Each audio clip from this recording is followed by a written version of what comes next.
हमारी ख्याति का जो चौथा पॉइंट है, यानी जो पद्धति है चौथा, वो है लाभ की पूंजीकरण पद्धति। देखो, इसके जस्ट पहले वाली क्लास में यानी कल की क्लास में हम लोगों ने देखा था अधिक लाभ की पद्धति। ठीक है, तो जो अधिक लाभ की पद्धति है उसका ये एक पॉइंट आगे है। अब इसमें क्या वर्ड लिखा हुआ है, जो इसमें वर्ड लिखा हुआ है उस पर ध्यान देना। इसमें लिखा हुआ है लाभ की पूंजीकरण। क्या लिखा हुआ है? लाभ की पूंजीकरण। अगर मैं इसको सिंपल भाषा में कहता हूं कि लाभ की पूंजीकरण का मतलब क्या है, तो सिंपल भाषा में अगर मैं कहूं लाभ की पूंजीकरण का मतलब, तो जैसे कि मान लो तुम कमाए 10,000 रुपए, ठीक है, मैं कमाया 12,000 रुपए। तो अगर तुम्हें भी 12,000 रुपए कमाना है, तो 12,000 रुपए तुम्हें कमाने के लिए कितना पूंजी लगाना पड़ेगा? क्या मैंने क्या कहा, ध्यान से सुनना, कि तुमने भी 10,000 रुपए कमाया, मैंने 12,000 रुपए कमाया। ध्यान से सुनना, तुमने कितना कमाया? 10,000 रुपए, मैंने कमाया 12,000 रुपए।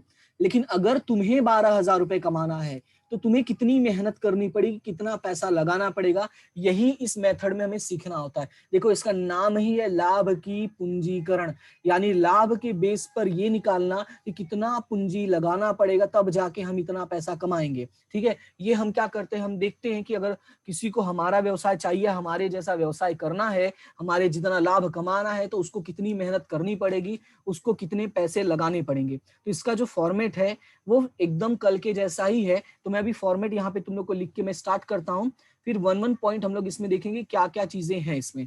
ठीक है, तो जैसे जैसे मैं फॉर्मूला लिखते जाऊंगा वैसे वैसे सारी चीजें समझाते जाऊंगा, तो ध्यान से देखना सारी चीजें। सबसे पहले तो जो मेथड का नाम है वो है लाभ की पूंजीकरण।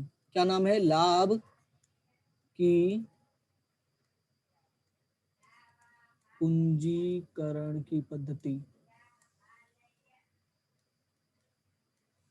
ये है हमारा मेथड। ये गलत हो गया,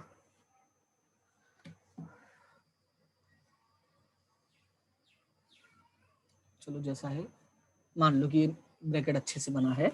ठीक है, अब हमें क्या करना, इसमें हमें मेथड्स की बात करते हैं। तो मैं फिर से वही चीज तुम्हें समझाने की कोशिश करता हूं कि जो इसमें मेन पॉइंट है, मेन पॉइंट तुम्हारा यही है कि तुम्हें ये लाइन समझना, ये जो वर्ड लिखा है ना कि लाभ की पूंजीकरण, हमें क्या करना, जो हमारा लाभ होगा उसका हमें पूंजीकरण करना है। और हमें ये देखना है कि हमारे जितना लाभ कमाने के लिए दूसरों को, यानी अगर कोई और इतना कमाना चाहता हो तो उसको कितने पैसे लगाने पड़ेंगे, यानी उसकी पूंजी कितनी होनी चाहिए, ये मेथड में हमें सीखना है। तो अगर इस मेथड में हमें ये सीखना है तो इसका हमें पहले फॉर्मेट समझना जरूरी है कि क्या क्या इसमें है। तो इसका सबसे पहले हम फॉर्मेट देखते हैं कि क्या है। तो जो सबसे पहला पॉइंट है, देखो हम क्या करना है कि हमें ये देखना है कि अगर हमारी जितनी पूंजी दूसरों को लगानी है तो उसके लिए सबसे पहले हमें पता होना चाहिए कि हमने कितनी पूंजी लगाई है। तो जो पहला पॉइंट होगा वो आपका होगा विनियोजित पूंजी। पहला पॉइंट क्या होगा? विनियोजित पूंजी, कि हमने कितना लगाया है। विनियोजित पूंजी, पहले मैं पूरे पॉइंट लिख देता हूं। पहला क्या हो जाएगा? विनियोजित पूंजी। फिर बात करते हैं दूसरे पॉइंट की। तो जो दूसरा पॉइंट है तुम्हारा वो हो जाएगा अपेक्षित, एक मिनट, ये पेन थोड़ा सा अटक रहा है, रुक जाओ, हाँ ये पेन थोड़ा अटक रहा है।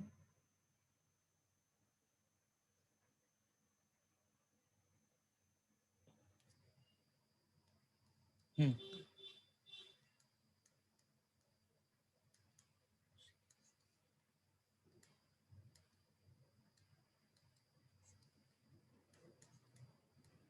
ठीक है, हमारा जो अगला पॉइंट हो जाएगा वो क्या हो जाएगा? अपेक्षित मुआवजा का दर। ध्यान से समझना, सबसे पहले ये जानना जरूरी कि विनियोजित पूंजी क्या है, फिर उसके बाद ये जानना जरूरी कि अपेक्षित मुआवजा का दर क्या है। देखो, ये अपेक्षित मुआवजा का दर क्यों जरूरी है वो बात को समझो कि अपेक्षित मुआवजा का दर जानना क्यों जरूरी है।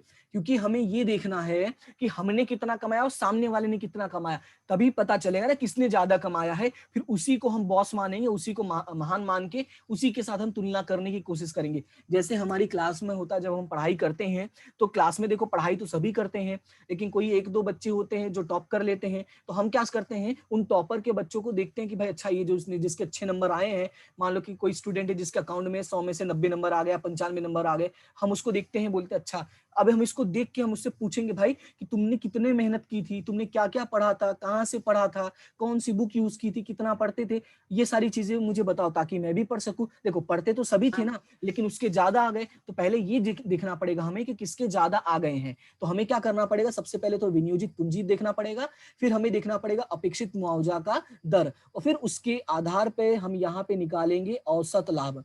क्या निकालेंगे, औसत लाभ। ठीक है, क्या निकालेंगे हम यहाँ पे, औसत लाभ।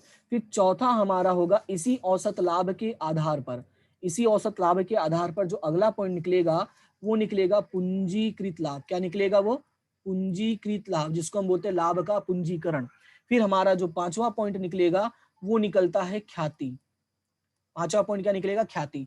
अब इसमें अंदर क्या क्या है उसके वो समझो। अगर मैं बात करता हूं विनियोजित पूंजी की, तो विनियोजित पूंजी का मतलब होता है सेम वही जो हमने कल पढ़ा था। क्या पढ़ा था, कुल संपत्ति माइनस कुल बाहरी दायित्व।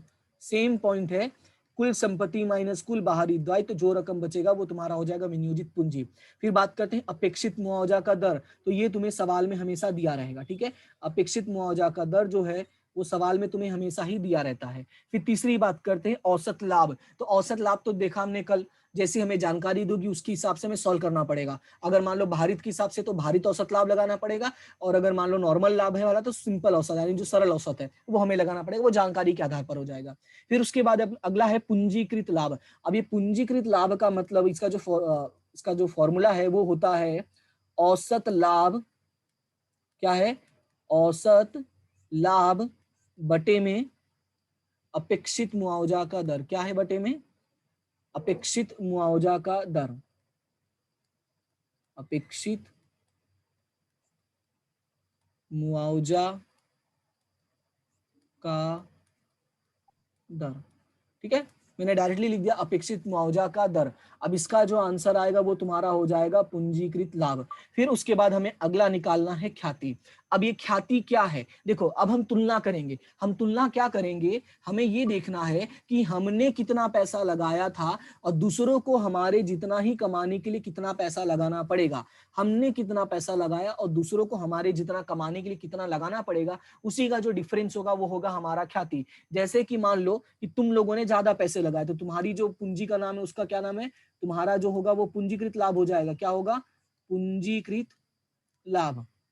और जो मैंने लगाया था वो है विनियोजित पूंजी।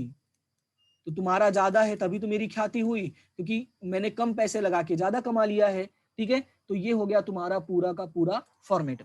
अब इसको तुम लोग अच्छे से इसका एक बार स्क्रीनशॉट ले लो। ठीक है, रुक जाओ मैं पहले छोटा कर देता हूँ। हाँ, अब एक बार इसका स्क्रीनशॉट ले लो और पूरा इसको अच्छे से लिख लेना। अब देखो यहाँ पे जो चीजें तुम्हें याद रखनी, याद क्या रखनी है कि इसका नाम है लाभ की पूंजीकरण। लाभ की पूंजीकरण का मतलब होता है लाभ का हम क्या करते हैं, पूंजी में परिवर्तन कर देते हैं। तो उसका मेन तुम्हें ये फॉर्मूला याद रखना है, इसमें गलती नहीं होना चाहिए कि औसत लाभ बटे में अपेक्षित मुआवजा का दर। अब एक छोटा सा एग्जाम्पल करते हैं ताकि तुम्हें चीजें और भी क्लियर हो जाए।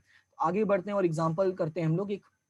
तो ये रहा तुम्हारा एग्जाम्पल, एग्जाम्पल नंबर 7, उदाहरण नंबर 7। निम्नलिखित जानकारी से मनोज और हरीश की साझेदारी पेड़े की ख्याति की कीमत भारित औसत लाभ को पूंजीकृत करने की पद्धति से ज्ञात कीजिए। देखो यहाँ पे क्या लिखा है, यहाँ पे लिखा है कि भारित औसत लाभ की पूंजीकृत करने की पद्धति से। मेन देखो क्या है आपका, मेन तो आपका ये है पूंजीकृत करने की पद्धति। ठीक है, कि पूंजीकृत तुम्हें करना है, लेकिन किसका करना है, तो भारित औसत लाभ का। ये सवाल में तुम्हें लिख के खुद ही बता दिया है कि तुम्हें भारित औसत लाभ निकालना है, क्योंकि देखो यहाँ पे लाभ अगर देखोगे तो 90,000 से 1,00,000, फिर 1,10,000, फिर 1,30,000 और 1,50,000, इस तरह से लाभ लगातार क्या हो रहा है, बढ़ रहा है। तो लाभ लगातार बढ़ रहा है तो वैसे भी हम क्या लगाते हैं, भारित औसत लाभ लगाते। ये नहीं भी कहता तो भी हम समझ जाते। ठीक है, तो अब हम क्या करेंगे, जब भी हमें सवाल सॉल्व करना होगा तो सबसे पहले याद रखना कि हमें पूरा फॉर्मेट लिख लेना होगा। ठीक है, तो हम यहाँ पे शुरू करते हैं, पहले पूरा फॉर्मेट हम लिख लेते हैं। सबसे पहला पॉइंट, सबसे पहला पॉइंट आपका क्या होता है, विनियोजित पूंजी। तो पूरा पहले फॉर्मेट लिख लेते हैं। पहला पॉइंट क्या है, विनियोजित पूंजी। विनियोजित पूंजी का जो फॉर्मूला होता है वो भी लिख लो, कुल संपत्ति माइनस कुल बाहरी दायित्व, साथ में रिपीट करते रहना मन में ताकि चीजें याद हो जाए। फिर दूसरा है अपेक्षित मुआवजा का दर, क्या है? अपेक्षित मुआवजा का दर। फिर तीसरा आता है आपका औसत लाभ, लेकिन यहाँ पे हमें क्या लगाना है? भारित औसत। तो यहाँ पे मैं औसत ना लिख के मैं क्या लिख दूंगा? भारित औसत, भारित औसत लाभ। फिर आपका जो अगला आएगा यानी नंबर 4। अब देखो मैंने इतना जगह क्यों छोड़ दिया, क्योंकि मुझे पता है भारित औसत लाभ लगाना है, तो भारित औसत लाभ लगाने में हमें पूरा फॉर्मेट बनाना पड़ता है, इसलिए मैंने जगह छोड़ दिया। तुम क्या करोगे, यहाँ पे देख लो कितनी जानकारी दी है, तो 1 2 3 4 5, 5 जानकारी दिया है, तो 5 जानकारी दिया तो समझ लो 7 से 8 कॉलम छोड़ दे, मतलब 7 से 8 लाइन छोड़ देना और फिर सवाल शुरू कर देना, ठीक है। फिर उसके बाद अगला है नंबर 4। तो नंबर 4 यहाँ पे क्या होता है? तो नंबर 4 होता है आपका पूंजीकृत लाभ। नंबर 4 क्या होगा? पूंजीकृत लाभ। या एक काम करते हैं, रुक जाओ मैं इसको मिटा देता हूँ, ये साइड में इसको सॉल्व करके मैं दिखा दूंगा ताकि ज्यादा दूर दूर ना रहे, ठीक है। तो मैं यहाँ पे नीचे ही ये लिख देता हूँ, पूंजीकृत लाभ। और पूंजीकृत लाभ का जो फॉर्मूला होता है वो क्या हो जाएगा? यहाँ पे, यहाँ पर हो जाएगा भारित औसत लाभ। हमने देखा था औसत लाभ, लेकिन यहाँ पे क्या हो गया? भारित औसत लाभ, क्योंकि हमें सवाल में बोल दिया साफ साफ कि हमें भारित औसत लाभ लगाना है, तो अगर हमें सवाल में कह दिया तो हमें उसी के अकॉर्डिंग चलना है। तो भारित औसत लाभ बटे में क्या हो जाएगा? यहाँ पे अपेक्षित मुआवजा का दर। और लास्ट हमारा जो है वो हो जाएगा नंबर 5, वो हो जाएगा ख्याति। और ख्याति का फॉर्मूला क्या होता है? तो ख्याति बराबर पूंजीकृत लाभ, पूंजीकृत लाभ माइनस विनियोजित पूंजी। क्या हो जाएगा? पूंजीकृत लाभ माइनस विनियोजित पूंजी। अब इसको थोड़ा ध्यान से समझना। हम सवाल, अभी देखो मैंने फॉर्मेट कंप्लीट कर दिया, अब सवाल में जो जो जानकारी दिया उसके आधार पर हम चलते हैं और सवाल को सॉल्व करते हैं। तो सबसे पहले हमें सवाल में क्या दिया है वो देखते हैं। तो सवाल में हमें यहाँ पे धंधा की संपत्तियां लिखा है 13,40,000 रुपए और धंधा की दायित्व लिखा है 3,40,000 रुपए। तो जैसा मैंने कहा था जो पहला पॉइंट है हमारा, तो पहला पॉइंट हमारा क्या है? तो पहला पॉइंट है हमारा विनियोजित पूंजी, तो उसके लिए हमें जानकारी मिल गया। तो यहाँ पे चलते हैं और हम यहाँ पे वो जानकारी लिखते हैं, यानी कुल संपत्ति हमारा कितना है? तो कुल संपत्ति हमारा 13,40,000 और कुल बाहरी दायित्व कितना है हमारा? 3,40,000 रुपए। अगर इसको हम सॉल्व करते हैं तो ये रकम कितना आ जाएगा? तो ये आ जाएगा 3,40,000 रुपए। इसका मतलब ये हुआ, सॉरी 3,40,000 बोल रहा हूँ, तो माइनस करना था। तो माइनस करने पर कितना आएगा? तो ये आ जाएगा आपका, माइनस करने पर आ जाएगा 10 लाख रुपए। इसका मतलब ये हुआ कि ये जो 10 लाख रुपए है ये हो गया आपका विनियोजित पूंजी, ठीक है। ये हमारा पहला पॉइंट हो गया।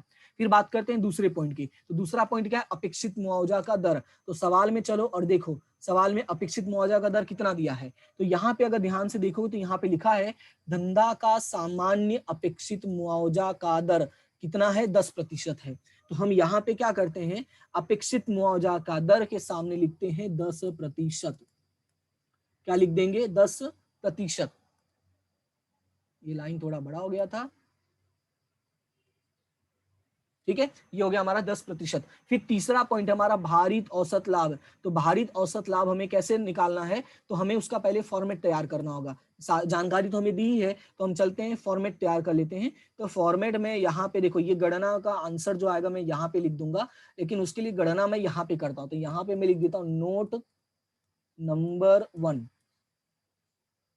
नोट नंबर 1 क्या निकालना है हमें? भारित औसत लाभ।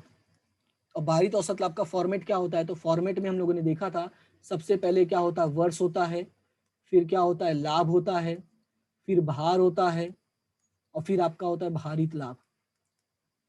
ये होता है आपका फॉर्मेट। तो फटाफट हम सवाल में से देख लेते हैं।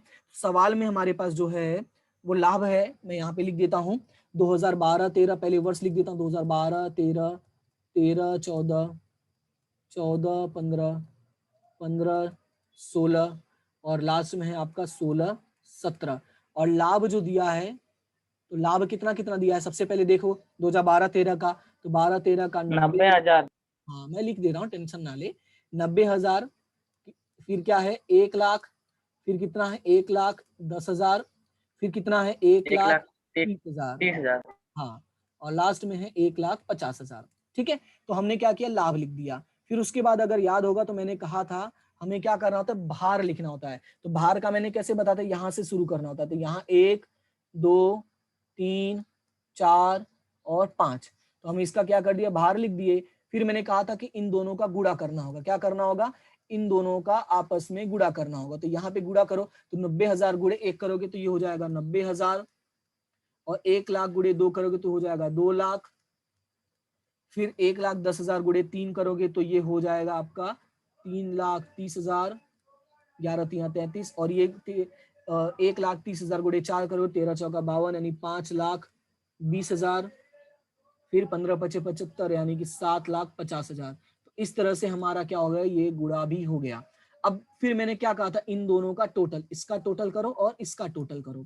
ठीक है, तो इनका टोटल करो, तो इनका टोटल करोगे तो ये आएगा 18,90,000।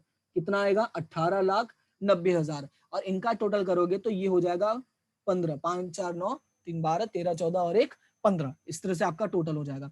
फिर फॉर्मूला क्या होता है, तो फॉर्मूला होता है कुल भारित लाभ बटे में कुल भार। ठीक है, तो कुल भारित लाभ हमारे पास कितने का है, तो कुल भारित लाभ है 18,90,000। कुल भारित लाभ है 18,90,000 डिवाइडेड बाय 15। तो 18,90,000 डिवाइड बाय 15 करोगे तो ये हो जाएगा 1,26,000 रुपए। कितना हो जाएगा, 1,26,000 रुपए। इसका मतलब ये हुआ कि यहाँ पे जो मेरा भारित औसत लाभ आया वो कितना आएगा, 1,26,000 रुपए। तो मैं यहाँ पे लिख देता हूँ 1,26,000 रुपए। अब ध्यान से समझो, अब मैं वापस एक्सप्लेन करता हूं। अब इसका मतलब क्या हुआ, इसका मतलब ये हुआ कि मैंने, यानी कि जो हमारा व्यवसाय है, व्यवसाय का नाम क्या है, यहाँ पे जो सवाल में लिखा हुआ है, 1 मिनट, हाँ, मनोज और हरीश। चलो मनोज और हरीश को छोड़ो, मैं मेरा मान के चलता हूँ। यानी ये जो मेरा व्यवसाय था, मैंने कितना लगाया था, 10 लाख रुपए लगाया, और मैं कमाया कितना, 1,26,000 रुपए। सिंपल सा लॉजिक है कि 10 लाख रुपए लगाया और कमाया कितना, 1,26,000 रुपए। लेकिन मार्केट में रेट क्या चल रहा था, तो मार्केट का रेट चल रहा था 10%। कितना रेट चल रहा था, 10%। अब 10% चल रहा था, तो इसका मतलब मैं कहीं ना कहीं ज्यादा कमा गया। देखो 10 लाख का अगर 10% करोगे तो आंसर आएगा 1,00,000 रुपए। यहां से ही तुम्हें दिख जाएगा कि ये एक ज्यादा कमा गया। ये नहीं करना है, ठीक है, तुम्हें करने की जरूरत नहीं है। ये सिर्फ मैं तुम्हें बता रहा हूं ताकि तुम्हें आइडिया लगे कि एक्चुअली में इनका मतलब क्या है। नॉर्मली लोग कितना कमाते हैं, 1,00,000 रुपए, पर मैं कितना कमा गया, 1,26,000 रुपए। लगाया कितना था मैंने लगाया था सिर्फ और सिर्फ 10 लाख रुपए। तो अब जो दूसरे लोग हैं, या मैं खुद ये देखना चाहूंगा कि मेरे जितना कोई कमाना चाहता तो उसको कितना पैसा लगाना पड़ेगा। तो उसका जो फॉर्मूला है वो क्या है, भारित औसत लाभ बटे में अपेक्षित मुआवजा का दर। तो उसका फॉर्मूला 1,26,000। ठीक है, भारित औसत लाभ कितना है, 1,26,000, और अपेक्षित मुआवजा का दर कितना है, 10%। तो 1,26,000 डिवाइडेड बाय 10%। क्या करोगे, 1,26,000 डिवाइडेड बाय 10%। तो इसको सॉल्व करोगे तो ये आएगा 12,60,000 रुपए। कितना आएगा ये, 12,60,000 रुपए। इससे क्या पता चलता है, इससे ये पता चलता है कि देखो मैंने 10 लाख लगा के कमाया कितना, 1,26,000 रुपए। लेकिन अगर दूसरे को इतना कमाना है तो उसको लगाना पड़ेगा 12,60,000 रुपए। तो कहीं ना कहीं मैं कम पैसे लगा के ज्यादा कमा गया, तो इसी वजह से हमारा क्या बन गया, ख्याति बन गया। तो अब हमें बस यहाँ पे करना क्या है, यहाँ पे वैल्यू रखनी है। तो पूंजीकृत लाभ कितना आया, 12,60,000 रुपए। कितना आया है, 12,60,000 रुपए। और विनियोजित पूंजी कितना था, 10 लाख रुपए। अगर इसको सॉल्व करते हो तो सॉल्व करने के बाद ये आ जाएगा 2,60,000 रुपए। मतलब ये हुआ कि मैं 2,60,000 रुपए कम लगाया, फिर भी मैं ज्यादा कमाया। ठीक है, तो मेरी ये जो 2,60,000 रुपए, यही मेरी क्या बन गई, ख्याति बन गई। ठीक है, तो ये है इसके पीछे का लॉजिक और ये है पूरा फॉर्मेट। अब इसमें किसी को कोई दिक्कत, कोई डाउट है तो बोलो। ठीक है, तो ये तुम्हारा पूरा सवाल आ गया है। तो छोटा एकदम छोटा कर दिया मैंने, इसका स्क्रीनशॉट लेने में आसानी हो जाएगी। तो फटाफट इसका स्क्रीनशॉट ले लो। ओके, अब हम लोग आगे बढ़ते हैं और अगला समझते हैं। हाँ ठीक है, एक बार मैं वापस कर देता हूँ, जिन लोगों ने नहीं लिया हो ले लेंगे। 1 2 3 डन। अब देखो, अब ये हमारा था चौथा मेथड। चौथे मेथड में हमने क्या किया था, तो यहाँ पे हमारा था पूंजीकरण करना था। अब उसके बाद जो मैंने कहा था, जो लास्ट मेथड है, जो हमें नाम नहीं दिया लेकिन देखो दिया हुआ है, यहाँ पे देखोगे अगर तो तुम्हें यहाँ पे दिख रहा है अधिक लाभ के पूंजीकरण की पद्धति। हमें यहाँ पे 5वां नंबर लिख के नहीं दिया, हमें सिर्फ ऐसे ही नाम दिया हुआ था। हमें बस इसको समझना है कि ये 5वां मेथड क्या कहता है। इसका नाम देखो, नाम क्या लिखा है इसका, सबसे पहले इसका नाम ही देखो, लिखा है अधिक लाभ के पूंजीकरण। इसमें भी पूंजीकरण करना है, ठीक है, पूंजीकरण तो इसमें भी करना है, लेकिन अंतर कितना है, अंतर ये है इसमें लाभ का पूंजीकरण नहीं करना है, इसमें अधिक लाभ का पूंजीकरण करना है। मतलब ये हुआ कि हमें ये भी चेक करना पड़ेगा सवाल में कि अधिक लाभ हमने कितना कमाया।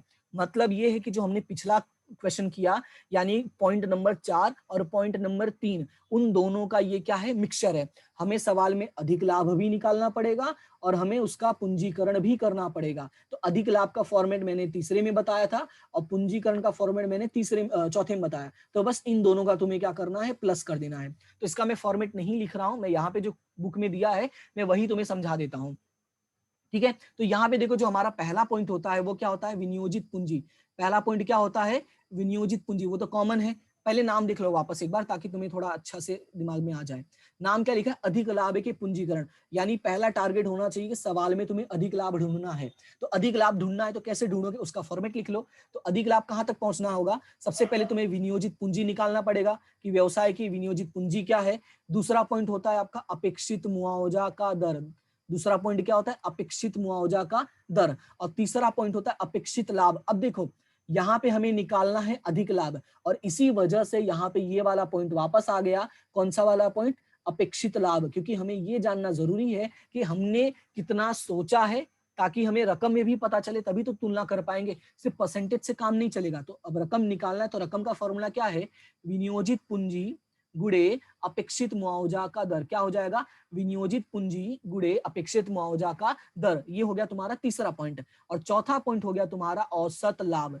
चौथा पॉइंट क्या हो जाएगा, औसत लाभ। और अगर मैं बता देता हूं, अगर जानकारी नहीं दी होगी औसत लाभ की, या मान लो भारित लाभ जैसा इन्फॉर्मेशन दिया, तो भारित भी लगा सकते हो, और भारित में भी आंसर सेम आएगा। तो इसमें कोई कंफ्यूजन रखने की जरूरत नहीं है, ठीक है। फिर पांचवा हमारा पॉइंट आएगा अधिक लाभ। पांचवा पॉइंट क्या आएगा हमारा, अधिक लाभ। और अधिक लाभ हम कैसे निकालते हैं, उसका फॉर्मूला होता है औसत लाभ माइनस अपेक्षित लाभ। फिर जो रकम आएगी उसका हम क्या कर देंगे, डायरेक्टली पूंजीकरण कर देंगे। तो उसका जब पूंजीकरण करेंगे तो हमें क्या मिल जाएगा, डायरेक्ट ख्याति मिल जाएगा। क्योंकि हमने क्या किया, सीधा डिफरेंस की अमाउंट ले लिया है।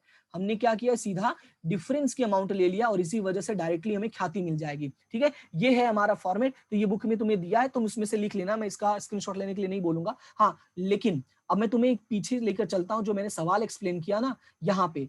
अब यहाँ पे मैं तुम्हें कुछ समझाता हूं, तो तुम्हें थोड़ा सा लॉजिक समझ में आएगा इसके पीछे का, कि वो क्या है और ये क्या है। देखो, ये वाला था हमारा लाभ का पूंजीकरण, लेकिन जो हमारा अगला है वो है अधिक लाभ का पूंजीकरण। तो अधिक लाभ और इसमें ज्यादा अंतर नहीं है, दोनों का आंसर सेम आएगा, सिर्फ एक लाइन का अंतर है। अब वो समझो क्या है। तो यहाँ पे मैं ब्लू पेन यूज करता हूँ, क्योंकि अभी तक मैंने ब्लू पेन इसमें यूज नहीं किया है। तो देखो, 1 लाख का 10% कितना होता है, 1 लाख का 10% होता है 1 लाख रुपए। मतलब ये है कि अगर मैं अपेक्षित लाभ निकालता तो कितना आता, इसमें 1 लाख रुपए आता। और यहाँ पे तुम लोगों ने औसत लाभ तो निकाला ही था, 1,26,000, और इसका जो डिफरेंस है वो कितना आता है, 26,000 रुपए। और यही तुम्हारा क्या है, 26,000 रुपए तुम्हारा अधिक लाभ। अब डायरेक्टली इसका अगर पूंजीकरण करते हो, यानी कि 26,000 भागे 10%, सॉरी ये नीचे होगा 10%, तो ये डायरेक्टली आ जाएगा तुम्हारा 2,60,000 रुपए। डायरेक्टली क्यों आ गया, क्योंकि तुमने क्या किया, डिफरेंस वाली अमाउंट ली है। इस वाले सवाल में हम पूरा अमाउंट लेते, देखो 1,26,000 पूरा लिया था, लेकिन जो हमारा नया वाला 5वां मेथड है उसमें सिर्फ हम डिफरेंस की अमाउंट लेते हैं, इसलिए डायरेक्टली हमें क्या मिल जाएगा, ख्याति, यानी देखो 2,60,000 रुपए मिल जाएगा। बात समझ में आया, यानी चौथा और 5वां ऑलमोस्ट सेम है। तो ये समझ में आया, इसका रीजन क्लियर है। ये मैं साफ कर देता हूँ, क्या पता कब जरूरत पड़ जाए।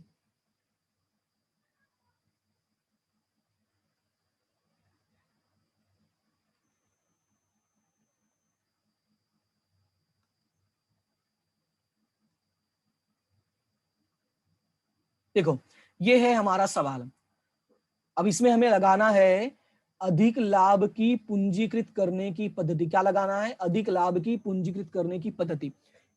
अब इसको सॉल्व कैसे करेंगे? देखो मैंने जो जो चीजें कही है बस वही तुम्हें याद रखना है, फॉर्मेट पे फोकस करो। फॉर्मेट क्या था? तो पहला फॉर्मेट था विनियोजित पूंजी। पहला फॉर्मेट क्या था? विनियोजित पूंजी। तो हम फोकस किस पे करेंगे? विनियोजित पूंजी पे। तो हमें सवाल में अगर ध्यान दोगे तो यहाँ पे हमें ऑलरेडी दे दिया है कि हमारे व्यवसाय की विनियोजित पूंजी कितनी है, साफ साफ दे ही दिया है। यानी कि देखो पहला पॉइंट हमें मिल गया, पहला पॉइंट डायरेक्टली मिल गया 7,80,000 रुपए।